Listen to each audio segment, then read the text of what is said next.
Local 4 News starts now with a breaking news alert.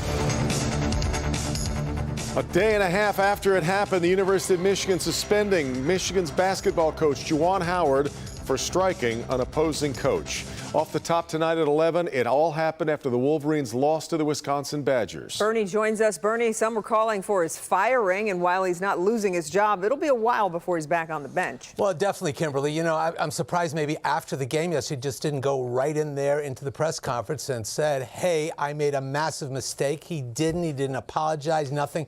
So one can only hope that this was a singular incident in the coaching career of Juwan Howard, because if there's a next time, he probably won't survive it. Tonight, Michigan announced Howard suspended for the rest of the regular season. That has 5 games left. We've got highlights of Howard got into a scuffle during the handshake line.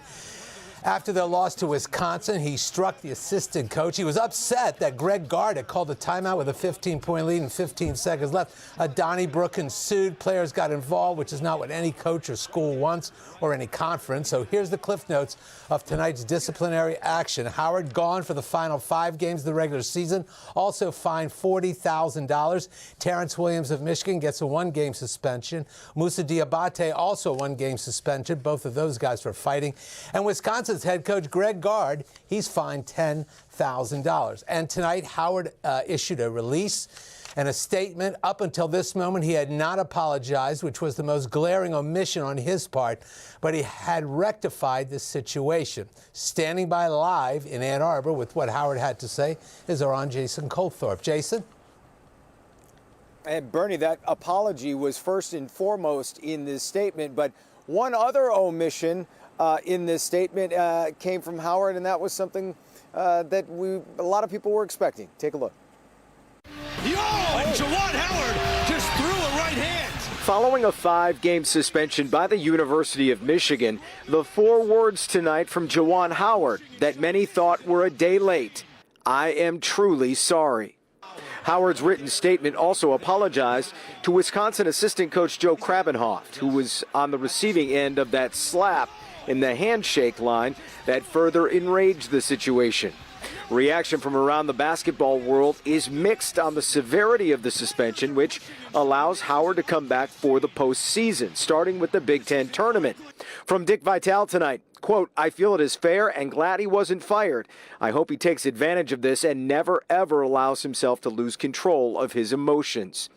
No suspension, though, for Wisconsin coach Greg Gard, who initiated physical contact with Juwan Howard, whose intention appeared to be to just walk on by. Howard's statement did not mention Gard, but finished with this: I speak a lot about being a Michigan man and representing the University of Michigan with class and pride. I did not do that, nor did I set the right example in the right way for my student athletes. I will learn from my mistake, and this mistake will never happen again. No excuses. And like you said, Bernie, it really can't happen again, because he had something kind of along these lines last year with Mark Turgeon, the former Maryland coach, and now this. He also apologized to his players' families, his assistant coaches and their families, and all the UM fans around the world. And Bernie, can you even imagine that when he comes back for the Big Ten tournament, what do we find but Michigan versus Wisconsin somewhere in that tournament, with even another postseason berth on the line to that? Can you imagine that? Look forward to, that's for sure. By the way, Phil Martelli will replace Howard for the 5 games he's gone during the regular season. Yeah. All right, long time in coming, but the word finally coming out this evening. All right, Bernie, more coming up with sports with Bernie in a little bit. Northville Public Schools holding a special board meeting tonight about its mask mandate. The board voting to make masks optional for students and staff. Victor Williams is live in Northville. Victor, how did parents at tonight's meeting react to that vote?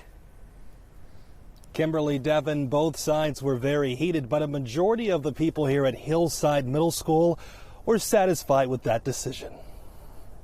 Welcome, everyone, and welcome to those of you online joining us. With the Michigan Department of Health and Human Services updating its mask guidance based on current COVID conditions, it's still a hot topic of debate on if schools should follow through. Cases will rise and cases will fall again, and the masks will have nothing to do with that. I would ask the board to reconsider changing the mask guidance for the preschool program until vaccines are available for this age group. The Northville Public School Board of Education voted to let students and parents decide. if they want to mask up in schools or not. Other districts statewide will soon have to make a similar decision. About 65 parents showed up to voice their opinions. Some parents not cooperating by choosing not to wear a mask at the mic. There's one right to your right. With me. I'm more than 6 feet away from you. We're in a well-ventilated room. That's not the reason. However, the most compelling words came out of the mouths of students themselves. I do sports in a mask. I sing in multiple choir programs in a mask for hours and hours a day, and I've never had any issues. Masks don't limit your oxygen levels and stuff like that. That's all just some crazy conspiracies, guys. I'm worried that kids and teachers will fear or judge me without my mask. I want to hear my friends, I want to see smiles, and I want to breathe fresh air. And students who have to use public transportation like the school bus will have to keep a mask on at all times. Victor Williams, Local 4. Victor, now developing overseas, Russian President Vladimir Putin ordering Russian troops into 2 regions of eastern Ukraine tonight. That move prompting swift response from the U.S. Alice Barr with the latest tonight from Washington. President. Tonight, world leaders on alert, convening a rare emergency meeting of the United Nations Security Council after Russian President Vladimir Putin recognized 2 breakaway regions in eastern Ukraine as independent and ordered what he calls peacekeeping troops into the areas. He calls them peacekeepers. This is nonsense. We know what they really are. Ukrainian President Volodymyr Zelensky saying the actions violate his country's sovereignty and territorial integrity. The White House calling it a, quote, blatant violation of Russia's international commitments. We are going to be imposing significant sanctions on Russia tomorrow. Already, President Biden signed an executive order imposing new sanctions on trade and financing in the breakaway regions, where Russia has backed separatist fighters for 8 years and where shelling has spiked in recent days. Many Western leaders anticipating Putin would try to use the violence as an excuse to invade. Tonight, U.S. officials won't say whether the U.S. and allies would view Russia sending in those so-called peacekeeping troops as an invasion. We're going to observe what they actually do, not just what they say, and we will respond accordingly. President Biden spoke today with the leaders of Ukraine, France, and Germany after meeting with his national security team. President Putin held a highly choreographed meeting with his own top advisors, then in a fiery speech to the Russian people, made his case that Ukraine is historically part of Russia. He sounded like a Russian leader who is preparing his country for war.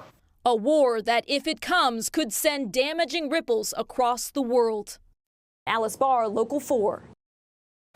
All right, Alice, thank you. There was a little taste of spring, I guess, today. Paul is even tracking warmer temperatures for tomorrow, plus some wet weather.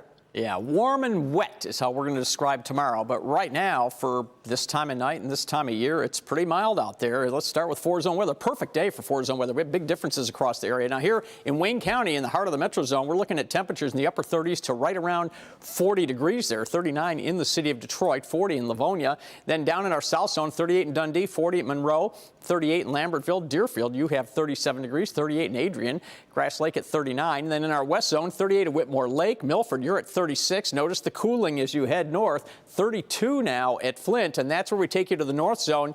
We have a few cities that are at or below freezing. Ortonville, you've actually just come up a degree. You were 32 last hour, but 32 still in Romeo, 31 in Lapeer, 30 below freezing Emmett, Melvin, Sandusky, Port Huron right at freezing at 32 degrees. Nothing to show you on Storm Tracker 4 here. We are dry, but moisture is gathering to the south. So for the kids heading to school tomorrow, scattered showers in the morning, but 40s for most of us, 50s in the afternoon with a better chance for rain. I'll be back with the rest of the forecast in just a few. All right, Paul. If you haven't noticed already, pothole season is back. The potholes on I-75 damaged several cars tonight. Tim Pamplin on the scene with the night cam.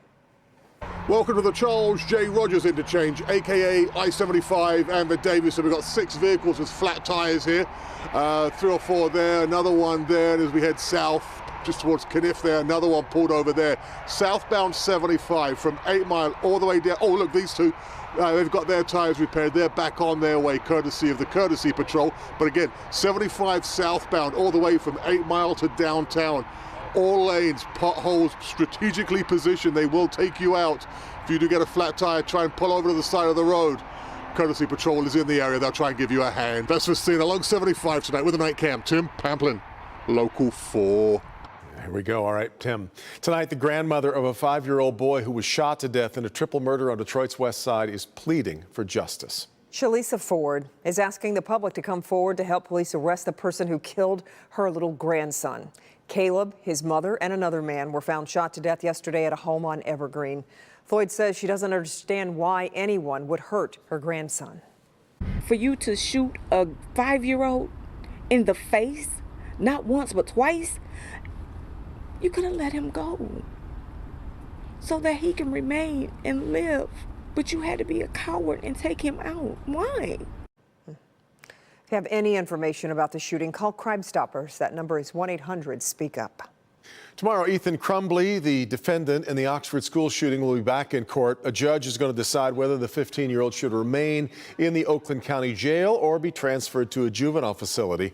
Crumbly's attorney entered a not guilty plea on his behalf to murder and terrorism charges, but he stands accused of killing 4 students and wounding 7 others. His parents, by the way, James and Jennifer Crumbly, are expected to be back in court on Thursday.